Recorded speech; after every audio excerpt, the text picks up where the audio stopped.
Tapi ada yang terbaru ini. Ada terbaru, aliran sesat. Akan kiamat 2024.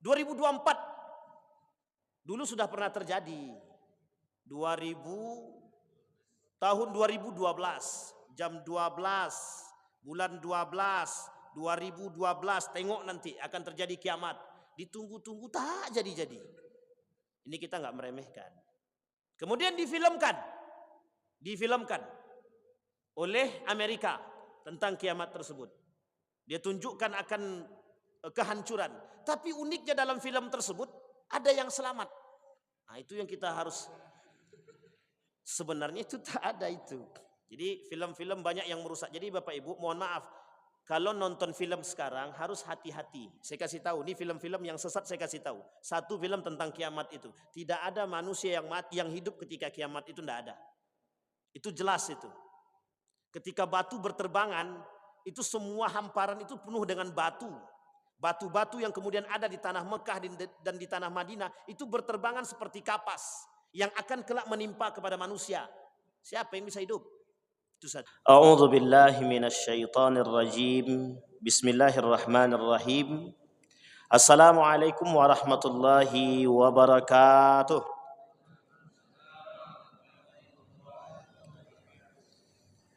Alhamdulillahi rabbil alamin. Alhamdulillahilladzi an'ama bi ni'matil iman wal islam bihima tatimmus salihat. Asyhadu an la ilaha illallah wahdahu la syarikalah wa asyhadu anna Muhammadan abduhu wa rasuluh la nabiyya ba'd. Allahumma salli wa sallim wa barik ala hadzal nabiyil karim. Allahumma salli ala Muhammad wa ala ali Muhammad fil alamin innaka Hamidum Majid.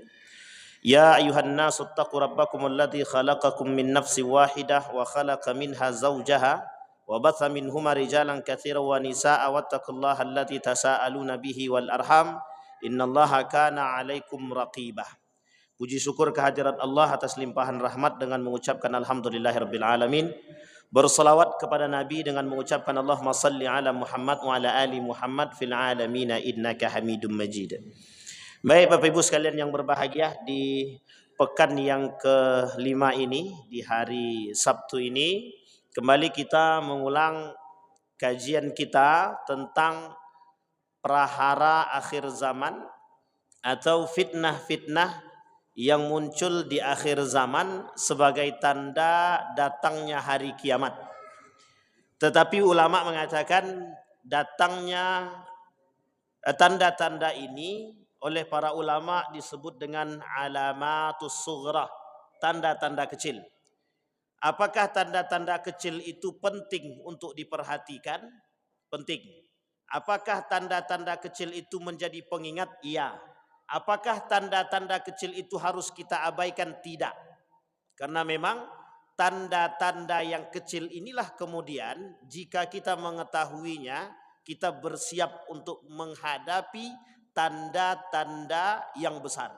Insya Allah nanti kita akan kaji, kalau sudah selesai yang kecil-kecil ini, kita akan kaji alamatus sughra, alamatul kubra atau alamatus sa'ah al-kubra, tanda-tanda kiamat yang besar.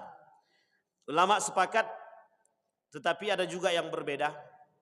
Ada yang mengatakan 10, ada yang mengatakan 9, tapi banyak ulama mengatakan tanda datangnya kiamat besar itu ada 10. Bahkan ada yang mengatakan 9. Mana yang paling kuat? Sebenarnya kuat dua-duanya. Karena memang salah satunya ada yang digabung. Dan itu insya Allah akan kita kaji di pertemuan yang akan datang. Mudah-mudahan selesai dari kajian-kajian ini, tanda-tanda datangnya hari kiamat yang kecil ini.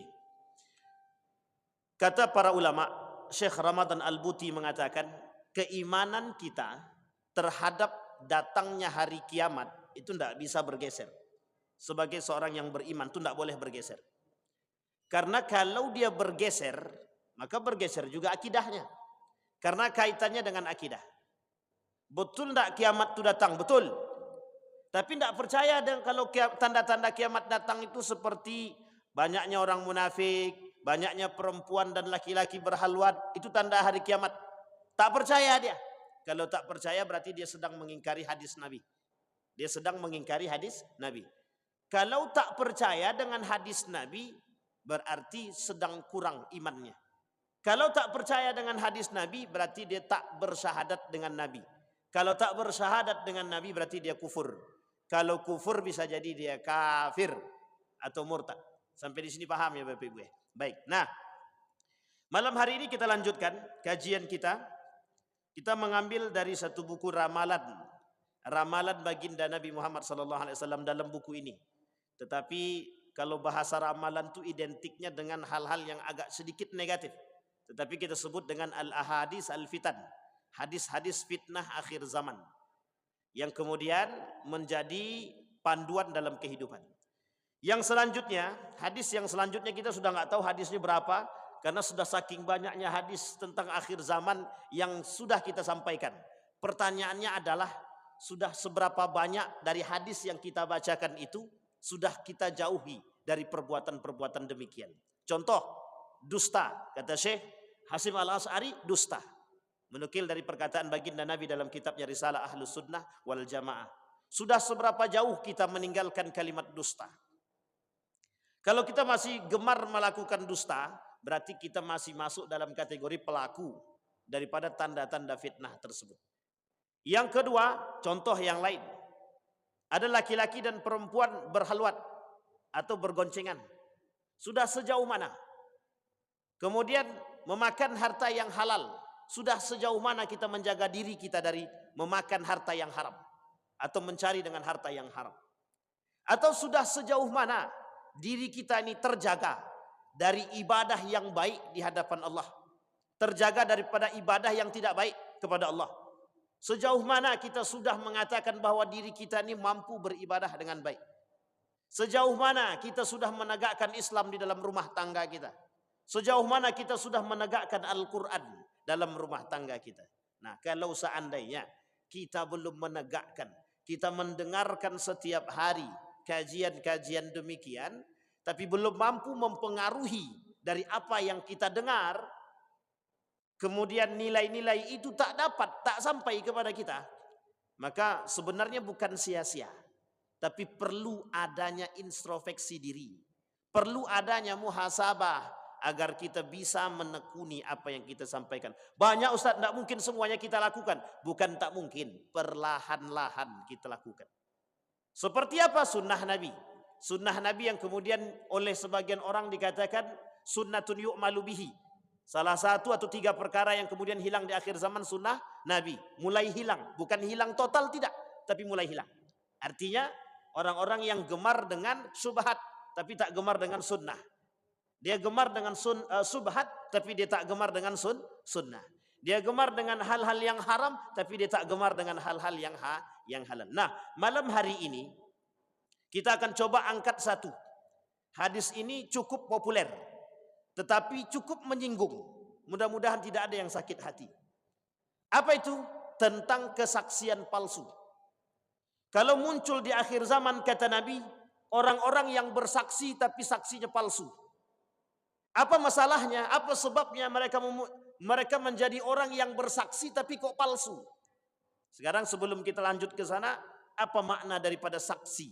Dan berapa jumlah saksi yang harus disiapkan? Menurut agama, 2 laki-laki 1 perempuan. Kalau 2 laki-laki, kalau perempuan 3 berarti. Atau 2 laki-laki 1 perempuan. Menjadi saksi untuk membenarkan satu perkara.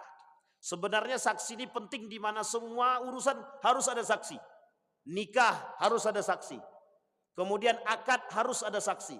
Transaksi harus ada saksi. Simpan pinjam harus ada saksi. Kalau tak ada saksi susah. Makanya di pegadaian harus ada saksi. Kalau tak ada saksi rata-rata susah. Kau minjam sama aku kemarin 700 juta. Ada saksi? Ada tulis? Tak ada. Ya udah. Selesai. Lonyap 700 juta, hilang seketika. Tapi yang punya dosa siapa? Ya yang berdusta sajalah. Tapi kemudian ada model baru. Apa model baru? Kau nanti saksi ya, aku mau minjam uang ini. Oke. Dipinjamlah uang 700 juta. Kata saksi sah. Ini kalau saksinya dari salah pihak. Pihak yang salah maksudnya. Maka saksi paling tidak dari kedua belah pihak punya saksi satu-satu, biar adil. Kalau saksinya dari pihak meminjam saja, itu dikhawatirkan. Setelah dapat duit tadi 700 juta, disuapnya tukang saksi tadi, besok kau ndak usah ngaku kalau aku pinjam duit. Nah, itu banyak Pak. Dan ini mohon maaf ini, banyak sekali kejadian-kejadian seperti ini.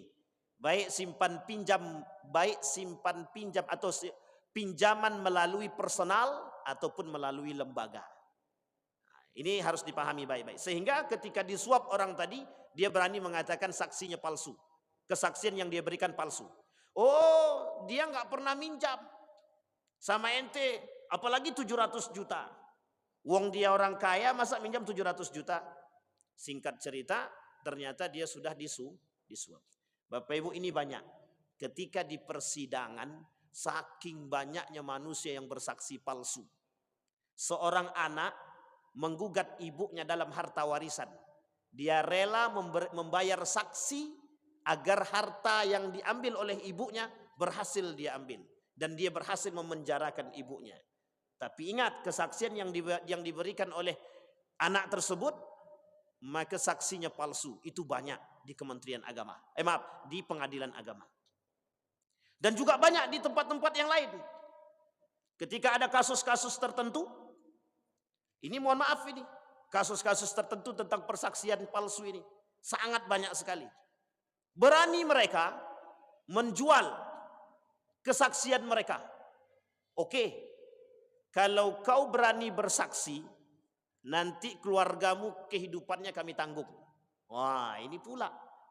Karena ditanggung kehidupan keluarga tadi, oke lah, tak ada masalah. Sehingga siapa yang terzolimi di sini? Orang yang disaksi tadi. Kezoliman yang terbangun dari kesaksian palsu itu berat, besar. Sehingga dia menzolimi orang, menganiaya orang. Nah kata Nabi, kelak di akhir zaman akan muncul kelompok-kelompok orang-orang yang kitmanul haq wa syahadatuz zur. Mereka bersaksi palsu dan menyembunyikan kebenaran. Kita ambil contoh kasus-kasus yang Bapak Ibu sudah yakin, saya sudah jelas itu. Sudah tahu itu. Banyak kasus yang tersebar. Baik di pengadilan, baik di luar, baik di dalam lembaga, baik di luar lembaga. Apa tujuan mereka bersaksi palsu? Satu, duit. Yang kedua, tekanan. Yang paling banyak itu yang mana? Nomor 2 apa nomor 1? Dua-duanya. Tekanan banyak, duit pun juga. Orang kalau sudah cinta dunia biasa. Orang kalau sudah cinta duit itu biasa. Jadi kesaksian palsu itu di akhir zaman menjadi sebuah mainan. Menjadi sebuah mainan. Walladzina la yashhaduna az-zura wa idza marru bil lagwi marru kirama, kata Allah. Allah bilang dalam Al-Qur'an itu, wahai manusia, orang-orang yang beriman, yang kelak kalian akan dipanggil sebagai orang yang ibadur rahman, orang-orang yang mulia, hamba-hamba yang mulia. Siapa mereka? Walladzina yashhadu wa idza yashhadu walladzina idza syahadu wa syahadu bi qirama. Mereka ketika dimintakan untuk menjadi seorang persaksian, mereka memberikan persaksian yang benar, yang jujur. Maka mereka menjadi orang-orang yang oleh Allah disebut dengan ibadur rahman, hamba-hamba yang mulia. Walladzina la yashhaduna az-zura wa idza marru bil lagwi, ketika mereka jalan di atas muka bumi, marru kirama, sebagai orang yang tak punya beban, orang yang mulia, dihormati. Sekalipun tak dihormati oleh penguasa. Sekalipun tidak dihormati oleh penguasa. Suatu ketika seorang sahabat pada masa Umar bin Khattab. Ketika masa Umar bin Khattab itu terjadi kasus pembunuhan. Kasus pembunuhan tersebut dicarilah siapa pembunuhnya. Ketika dapat 2 orang, ada 2 orang yang tertuduh ketika itu. Dihadirkanlah saksi. Betulkah si A yang kemudian membunuh? Tidak, kata dia. 2 orang ini diantara salah satu Umar bin Khattab pengen cari siapa pembunuh yang sebenarnya. Setelah dicari tahu oleh Umar bin Khattab, kemudian agak nampak gelagat dari 2 orang tersebut. Maka dipanggillah satu persatu untuk maju. Ketika dipanggil satu persatu untuk maju, kemudian dihadirkan saksi. Yang pembunuh yang hakiki ketika dipanggil yang pertama. Ketika didatangkan saksi, maka berani saksi tersebut berkata tidak jujur di hadapan Umar bin Khattab. Singkat cerita, ketahuan oleh Umar bin Khattab kalau dia memberikan persaksian palsu, maka dihukum gantung, dibunuh. Apa yang dibunuh? Karakternya. Apa yang harus dia lakukan? Apa kata Umar bin Khattab? Engkau telah melakukan dosa besar. Apa dosa besar? Engkau telah menzalimi manusia. Engkau telah menzalimi orang yang engkau zalimi. Mulai hari ini engkau kembalikan nama baik mereka. Jadi Bapak Ibu, kalau ada orang yang bersaksi palsu terhadap orang yang disaksikan, maka dia bertanggung jawab, wajib mengembalikan nama baik daripada orang yang disaksikan tadi. Karena apa? Dia sudah menzalimi orang tersebut. Yang pertama. Yang kedua, kalau ada kerugian materi, dia wajib mengganti. Yang ketiga, di akhirat nanti orang seperti ini akan dimintai pertanggungjawaban oleh Allah. Apa pertanggungjawabannya? Mereka harus memberikan semua pahala-pahala mereka kepada orang yang mereka zalimi. Oh, berat Pak, tanggung jawab dunia dan akhirat. Oh, kalau sudah diperbaiki nama baik mereka sudah selesai Pak Ustaz? Tergantung. Adakah kekurangan mereka dari materi mereka? Oh ada, harus ganti. Kalau tidak diganti bagaimana? Kelak di akhirat. Tapi mereka sudah memaafkan. Itu lain cerita. Kalau memaafkan tapi tak bertobat kepada Allah, dia dapat maafnya manusia tapi dia tak dapat ampunan dari Allah Subhanahu wa taala. Nah, orang seperti ini, pelaku-pelaku syahadatuz zur seperti ini, mereka dimasukkan oleh Allah ke dalam neraka. Ada yang mengatakan neraka jahanam karena mereka masuk dalam kemunafikan. Kenapa? Karena mereka berani berbohong atas nama sumpah. Apa kaitannya saksi palsu dengan sumpah? Sangat terikat. Karena setiap saksi pasti disumpah. Apa kau siap jadi saksi? Siap. Siap bersumpah? Siap. Saksinya palsu, sumpahnya dusta. Sama. Jadi dua dosa dia dapat. Nah yang ketiga apa dosanya? Dia menzalimi orang. Saking banyaknya dosa yang mereka lakukan melalui sumpah palsu. Persaksian dia bersaksi palsu, sebelum bersaksi kan diminta disumpah dulu. Betul kau siap jadi saksi? Siap. Siap disumpah? Siap. Apa yang kau sampaikan ini betul? Betul. Yakin? Yakin. Bismillahirrahmanirrahim. Ditaruh Al-Quran di atas kepala. Sekarang ini tradisi menaruh Al-Quran di atas kepala sebagai sumpah, tapi rata-rata semuanya sumpahnya dusta, pengkhianat. Dijadikan Al-Quran sebagai tempat sumpah, tapi sisi yang lain mereka lupa kalau mereka sedang bersumpah kepada Allah. Tapi apa yang terjadi? Dusta. Siap menjadi penanggung jawab agama, menjadi penanggung jawab amanah, siap. Lepas Al-Quran tadi, besok pagi mulai korupsi lagi. Mulai besok lagi, ini proyek ini harus diambil 1, 2, 3. Wis. Dia tidak berlaku lagi, tidak berlaku. Kadang-kadang meleset, kalau bahasa abang-abang awak tadi, meleset. Memang begitu Pak. Jadi akhir zaman itu memang isinya begitu. Orang-orang tidak takut dengan Allah. Kenapa? Bagi mereka Allah itu tak ada. Kalau mereka tahu bahwa Allah itu ada dan nampak dan benar akan kebesaran Allah, benar akan azabnya Allah, ini Pak, kalau Allah menampakkan azabnya, itu cepat manusia taubat itu, yakin saya. Cuma karena Allah itu tak menampakkan secara langsung azabnya tadi, disitulah orang meremehkan azabnya Allah. Maka kata Imam Syafi'i, jangan pernah meremehkan perbuatan yang kecil, ibadah yang kecil. Jangan pernah remehkan. Syekh Mutawalli Sya'rawi mengatakan dalam hadis itu, kata Syekh Mutawalli Sya'rawi menukil hadis baginda Nabi Muhammad SAW, jangan pernah meremehkan perbuatan yang kecil, karena dari situ akan timbul kekuatan. Dan jangan pernah meremehkan maksiat yang kecil, karena dari situ akan timbul maksiat yang lain. Ini tidak. Syahadatuz zur, sumpah palsu itu bukan dosa kecil, dosa besar. Nah, sumpah yang begitu besar dosanya, masuk dalam kitab Al-Kabair, masuk dalam kategori dosa besar, itu yang diremehkan. Sehingga tidak berlaku. Sekarang ini susah untuk percaya. Wallahi, aku ini bukan pendusta. Kalimatnya wallahi, tapi kita tidak tahu tujuan wallahi itu ke atas atau kemana, itu kita tidak tahu. Kalimat berani mereka katakan wallahi, Itu kalimat yang tertera di dalam Al-Quran. Kalau sudah bersumpah menggunakan kalimat demikian, harusnya sebagai seorang muslim itu hanya dipergunakan, sumpah itu bagi seorang muslim mukmin khususnya itu dipergunakan ketika pada hal-hal yang sangat urgen saja. Karena kalau pada hal yang tidak urgen tak perlu digunakan sumpah. Makanya Nabi mengecam orang-orang yang suka melakukan sumpah. Kalau ada orang yang suka melakukan sumpah, itu mesti orang itu tak bisa dipercaya. Mesti tak bisa dipercaya. Kenapa? Karena orang yang bisa dipercaya itu dia tidak akan pernah mempermainkan sumpah dan tidak akan pernah mengucap sumpah, tidak akan pernah selalu mengucapkan sumpah. Karena apa? Mereka takut dengan sumpah itu. Sama halnya dengan orang yang berjanji. Orang-orang yang selalu berjanji itu biasanya mereka sering ingkar janji. Orang-orang yang selalu berjanji itu mesti orang-orang yang suka ingkar janji. Kalau orang itu takut dengan janji, itu orang-orang yang baik. Orang-orang yang baik itu begitu. Karena mereka takut berjanji. Takut apa? Takut mengingkari janji. Kenapa? Mereka takut. Tidak mungkin mereka berjanji. Baik. Nah, itu masuk dalam kategori dosa besar. Dan itu kata Nabi kelak di akhir zaman akan muncul dari golongan-golonganku, kata Nabi. Dari golongan-golongan umatku, mereka orang-orang yang bersumpah tapi palsu.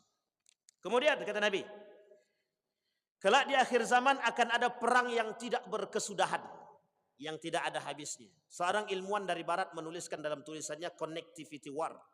Ada judul buku namanya Connectivity Wars. Artinya perang yang terus berkelanjutan.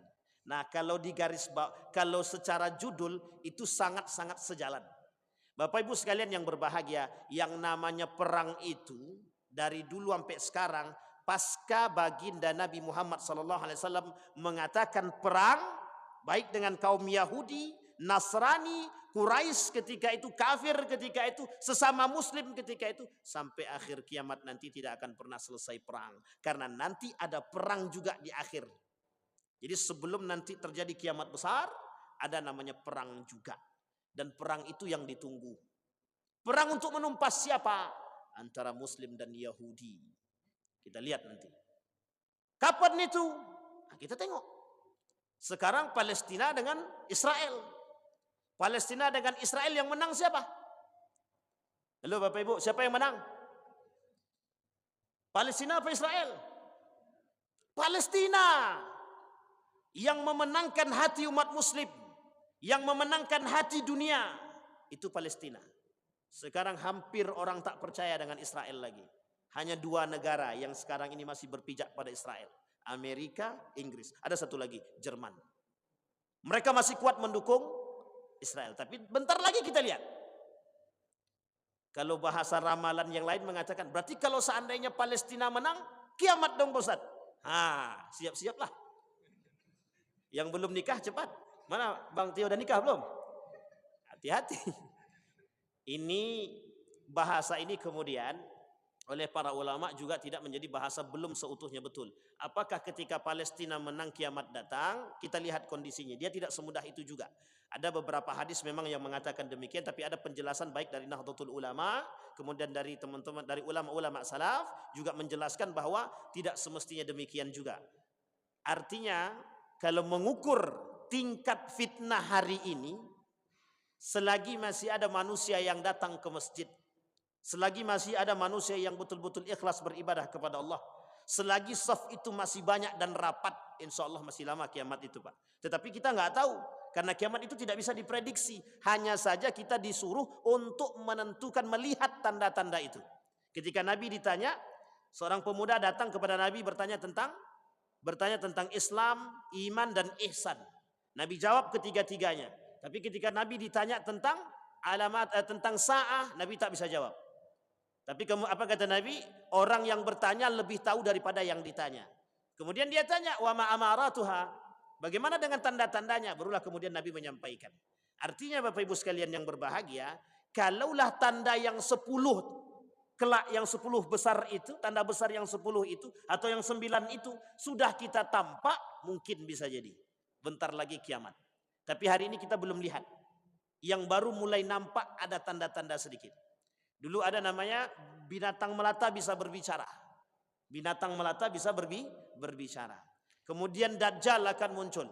Ya'jud wal Ma'jud, Isa yang turun dan lain sebagainya. Itu tanda-tanda besar. Insyaallah akan kita bahas. Nah, tetapi kedekatan kiamat itu bisa diprediksi.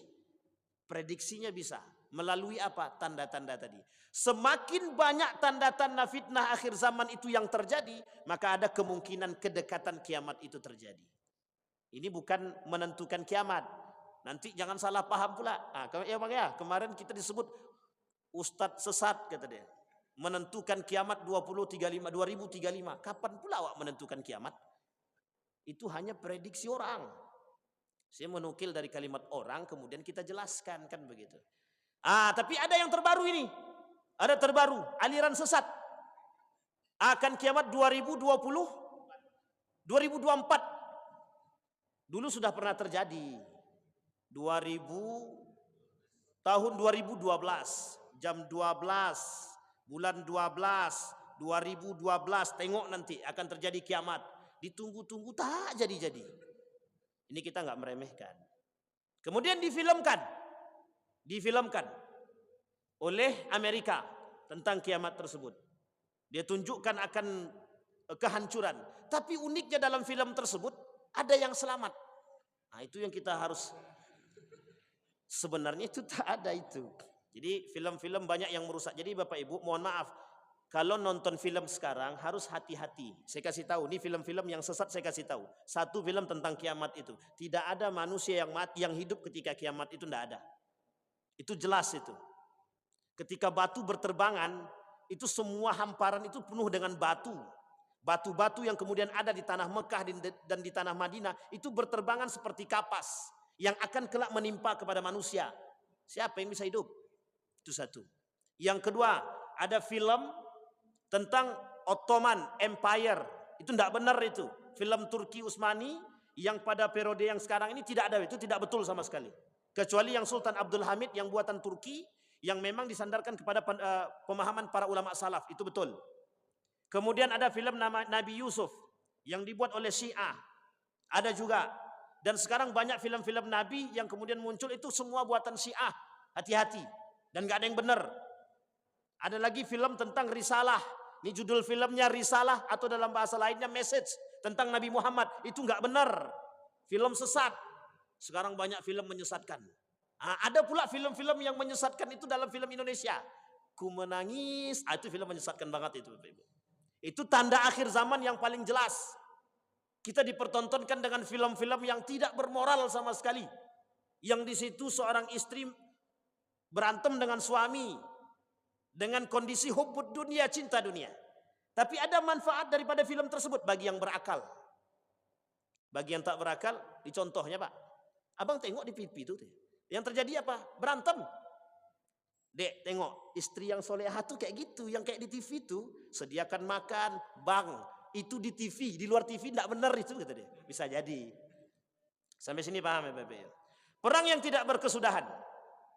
Ada satu buku judulnya Maghazi. Judul buku namanya Maghazi. Di situ lebih dari 100 perang yang terjadi, baik pada masa Nabi sampai terakhir daulah Turki Utsmani. Sampai runtuhnya Turki Utsmani. Ada 100 lebih perang. Dan kemudian di setiap belahan negara juga terjadi perang. Kita ambil perang-perang yang jelas itu. Ada kerajaan Sriwijaya, Majapahit, kerajaan-kerajaan yang kemudian melakukan perperangan untuk menaklukkan daerah taklukannya. Kemudian Malaka, kemudian Samudra Pasai, ini untuk di negara kita Bapak Ibu. Sekarang perang dunia pertama, perang dunia kedua, ketiga yang akan datang, prediksinya antara Cina dan Amerika. Ini prediksi, tidak menentukan, tapi bisa jadi. Kemudian ada perang salib dan perang-perang yang lain. Dan mengapa perang ini tidak selesai? Penyebabnya, alasan utama, setiap kelompok ingin menguasai dunia. Setiap kelompok. Amerika terkenal dengan negara adidaya atau adikuasa. Adidaya sama. Dikdaya. Tetapi kemudian Ketika Amerika berkuasa, Amerika juga bisa sempat ditaklukkan dalam satu gencatan yang dilakukan oleh Cina. Oh, ini perang Pak antara Amerika dan Cina. Yang lain kena imbas. Kata Amerika, naikkan pajak bagi semua produk Cina. Jawaban Cina santai, naikkan aja, kami tak takut. Yang stres siapa? Cina. Semua produk-produk yang mahal-mahal, yang seperti mobil dan lain sebagainya, Cina tak ambil. Tapi yang kecil-kecil itu Cina yang ambil semua. Bapak Ibu kalau datang ke Saudi cari made in Amerika, tidak ada. Cari barang produk made in Australia, tidak ada. Apalagi made in Indonesia, nggak ada itu Pak. Sampai tusuk gigi made in China. Itu perang Pak. Nah sekarang perangnya apa? Banyak. Model perang dulu perang senjata, sekarang tidak. Sekarang perangnya adalah perang pemikiran, perang perdagangan, perang pendidikan, dan lain sebagainya. Semua perang. Pengen menguasai, setiap negara ingin menjadi negara kuasa. Setiap negara pengen jadi negara yang paling kuat. Yang ingin mengambil kesempatan untuk menaklukkan semua negara. Karena memang begitu Pak. Sistem kerajaan itu memang begitu. Ingin selalu ada ekspansi. Tujuannya apa? Untuk menaklukkan negara-negara tersebut, daerah-daerah tersebut yang berada di bawah kekuasaan dia. Sekarang pertanyaannya, perang mana yang tujuannya untuk menyebarkan agama? Hampir semua perang itu tujuannya juga untuk agama. Yahudi memerangi kita, itu tujuannya agama. Nasrani memerangi kita, tujuannya agama. Islam, apakah Islam memerangi mereka? Tidak. Islam tak pernah memerangi siapapun. Makanya Islam tidak pernah benci Yahudi, Islam tak pernah benci Nasrani. Tapi mereka yang benci terhadap kita. Kenapa mereka benci terhadap kita? Karena Islam ditakutkan bakal bangkit kembali. Kenapa mereka takut kalau Islam bangkit? Karena mereka tak akan mendapatkan kekuasaan. Karena mereka nggak akan mendapatkan jabatan. Mereka nggak akan mendapatkan dunia. Mereka beranggapan Islam akan menggeser agama mereka. Makanya Yahudi dari gerakan menjadi, dari komunitas menjadi agama. Agama Yahudi dulu tidak ada. Israel bukan agama Yahudi. Israel itu dikembalikan kepada Nabi Yakub alaihi salam. Apa agama Nabi Yakub? Islam. Semua nabi itu agamanya Islam. Tidak ada agama Nasrani, tak ada. Tak ada agama Majusi, tidak ada agama Yahudi. Barulah kemudian muncul kelompok-kelompok tertentu yang kemudian menjadikan Yahudi sebagai agama. Ini sejarah Pak, sejarah Yahudi. Sudah kita sampaikan di Masjid Nurul Yakin. Berbagai macam. Tapi ingat, Yahudi itu punya satu kelebihan yang mereka anggap sebagai kelebihan. Ini penting untuk dipahami. Karena kaitannya nanti dengan Palestina. Apa kata Yahudi itu? Yahudi menganggap diri mereka berprestasi. Yahudi itu menganggap diri mereka berprestasi. Karena itu Allah sebutkan di dalam Al-Quran. Jadi mereka menganggap yang Allah sebutkan wa anni faddaltukum 'alal alamin. Ingat kalimat ini. Boleh dicek dalam tafsirnya. Kata Allah wa anni faddaltukum 'alal alamin. Orang Yahudi berpahaman kalimat ini untuk orang Yahudi. Padahal kalimat ini untuk Bani Israel. Bukan Bani Israel yang sekarang, tapi Bani Israel yang dulu. Sampai di sini paham ya Bapak Ibu. Itu kelebihan yang diberikan. Apa kelebihannya? Kelebihan atas orang-orang yang lain. Apa itu? Dari golongan mereka muncul para nabi. Jadi nabi-nabi selain dari Nabi Muhammad itu nabi-nabinya diambil dari kelompok Israel. Dari golongan Israel. Karena turunannya Nabi Ibrahim alaihissalam. Kemudian punya anak, siapa namanya? Ishak, Yakub, Yusuf, Ayub sampai Isa. Kemudian dari anak Nabi Ibrahim satu lagi Ismail sampai ke bawah tidak ada nabi. Sampailah kemudian baru muncul Muhammad. Siapa itu Pak? Nabi kita Pak. Berarti kira-kira Nabi Muhammad ini Israel juga atau tidak? Kalau mengurut ke Nabi Ibrahim sama Pak. Kalau mengurut sampai ke Ismail sama. Mereka nggak mau mengakui. Makanya kenapa kebencian Yahudi terhadap kita Islam terhadap semua agama, terkhusus kepada Islam, karena Nabi Muhammad bukan dari agama mereka, bukan dari golongan mereka. Kalau kalau Nabi Muhammad itu dalam kitab mereka Talmud diambil dari golongan mereka, mereka nggak akan pernah benci kepada kita. Itu kebencian Yahudi, Pak. Makanya sampai kiamat nggak akan berhenti mereka benci kepada kita. Sampai mau ikutnya ada dua, ikut sebagai budak mereka. Nah, sekarang sudah banyak ikut yang mau jadi budak mereka. Amerika itu kan budak Yahudi. Harus kita sampaikan. Agak keras sedikit. Amerika itu budak Yahudi. Ada namanya bank rahasia. Dan bank rahasia itu tidak dimiliki oleh Amerika. Dan milik sendiri. Nah, itu kapan-kapan lah kita sampaikan. Ini kan tentang kiamat. Baik. Nah, kemudian kita khususkan antara Yahudi. Sekarang pertanyaannya antara Israel dan Palestina. Ketika Palestina menang, ya kiamat atau tidak? Nah, ini kemudian menjadi persoalan. Kita tidak bahas itu ya. Insyaallah kita bahas di pertemuan yang akan datang. Yang ingin kita bahas begini. Bapak Ibu sekalian yang berbahagia harus paham. Ada hadis Nabi yang kemudian tentang akhir zaman. Palestina dan akhir zaman itu begini. Kata Nabi kelak, umat muslim yang tersisa. Jadi ada umat muslim yang tersisa. Yang benar, yang baik. Mereka akan berhijrah ke tanah Palestina. Berhijrahnya kemana, Pak? Ini sudah berbunyi belum? Belum kan? Tenang. Dia kita umat muslim. Semoga kita tidak, Bapak Ibu. Maksudnya semoga kita tidak bertemu dengan kiamat. Amin ya rabbal alamin. Tapi kalau kita ketemu dengan kiamat itu seburuk-buruknya kaum. Tapi insya Allah kita nggak akan ketemu. Karena orang beriman itu akan dimatikan oleh Allah secara perlahan, secara keseluruhan. Ya mungkin tidak serentak dimatikan, tidak. Tapi perlahan orang-orang yang baik itu akan mati secara perlahan. Tapi ini tidak ada kaitannya orang baik mati duluan ya. Itu tidak ada kaitannya. Jadi Bapak Ibu kalau orang baik mati duluan, nanti tidak ada yang mau menjadi orang baik, Pak. Takut orang jadi orang baik. Baik. Kita coba cek. Palestina. Kata Nabi, hadis yang pertama kata Nabi, Palestina tempat terbaik sampai akhir zaman. Makanya mohon maaf, kenapa orang-orang Palestina itu bertahan di situ? Mereka bukan masalah hijrah. Ini ada yang mengatakan, nih kita garis bawahi dan kita luruskan. Ada yang mengatakan, kenapa sih tidak sebaiknya orang-orang Palestina berhijrah dulu, kumpulkan kekuatan? Bukan itu masalahnya. Yang pertama di situ ada Masjidil Aqsa, nenek moyang mereka. Yang kedua itu tanah mereka. Palestina itu tanahnya orang Islam, bukan tanah orang lain. Kalau ada Yahudi dan Israel mengaku itu tanah mereka, ya Israel yang sekarang. Tidak ada, itu bullshit semua. Bohong Bapak Ibu. Tidak ada. Semua sejarah itu sudah kita cek dalam buku dan literatur itu.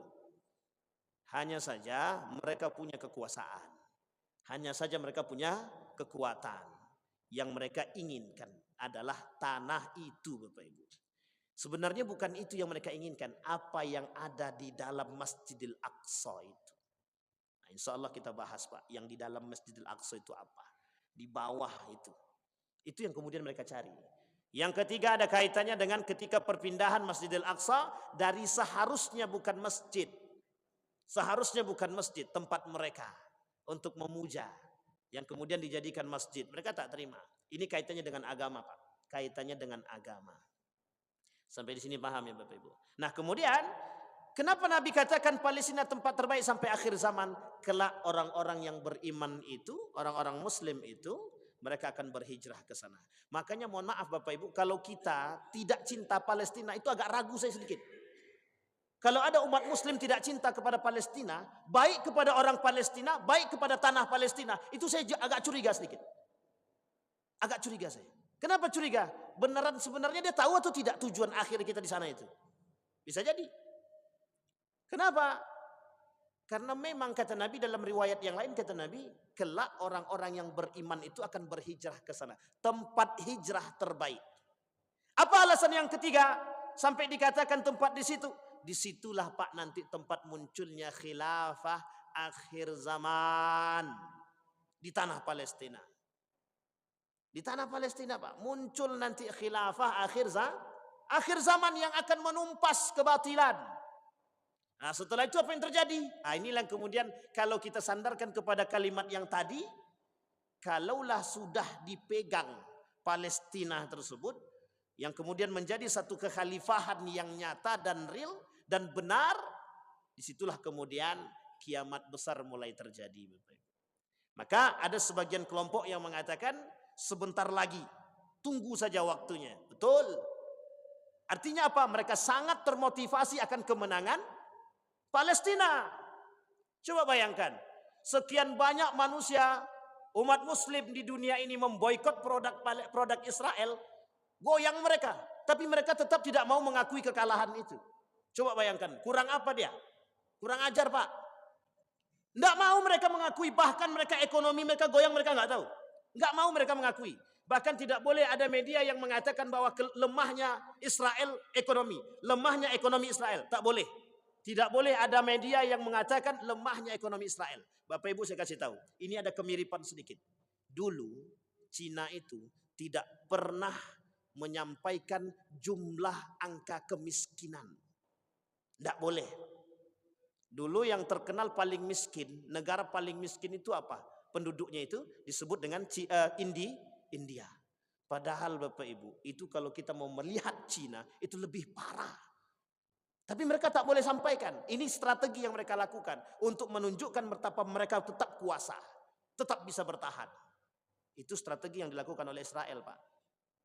Israel tak mau dia dipandang lemah, itu tidak mau. Kenapa? Karena mereka tetap masih memegang Amerika, Pak. Amerika tetap mereka akan pegang. Sampai kapanpun perkataan PBB tidak akan pernah mengatakan kemenangan Palestina.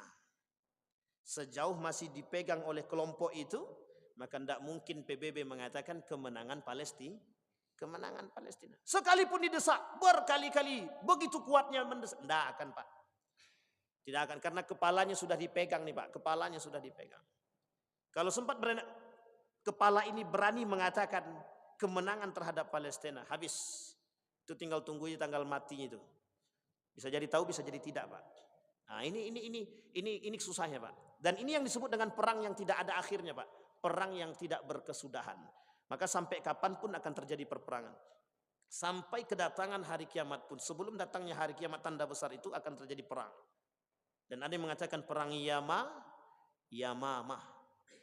Nanti akan kita lihat Bapak Ibu, akan kita kaji insyaallah pada perang yang lain, pada pembahasan yang lain tentang perang Yamamah. Apa itu perang Yamamah dan bagaimana munculnya nanti. Nah, kemudian tempat terakhir yang dikatakan oleh Nabi dalam hadisnya, ada 4 hadis terkait Palestina. Awal dari perkara Islam ini adalah kenabian dan rahmat, kemudian tegaknya khilafah dan rahmat, kemudian berdiri kerajaan dan rahmat, kemudian berlaku pemerintahan kerajaan-kerajaan kecil dan rahmat.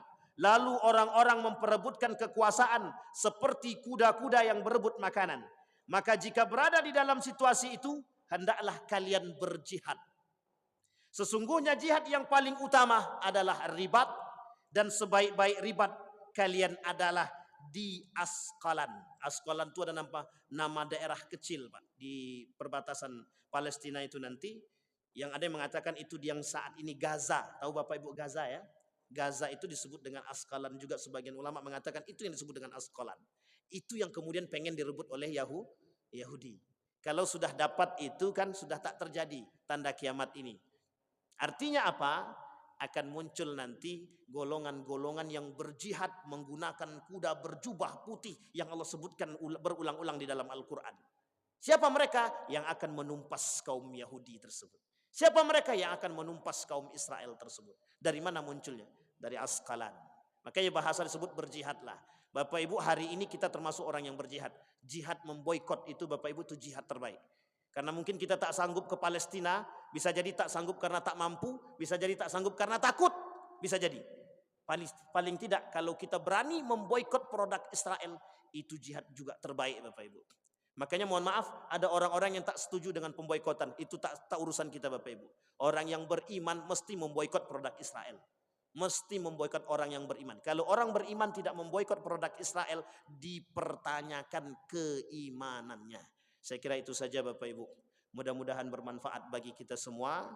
Mudah-mudahan bisa menjadi tuntunan bagi kita, pandangan dalam kehidupan kita.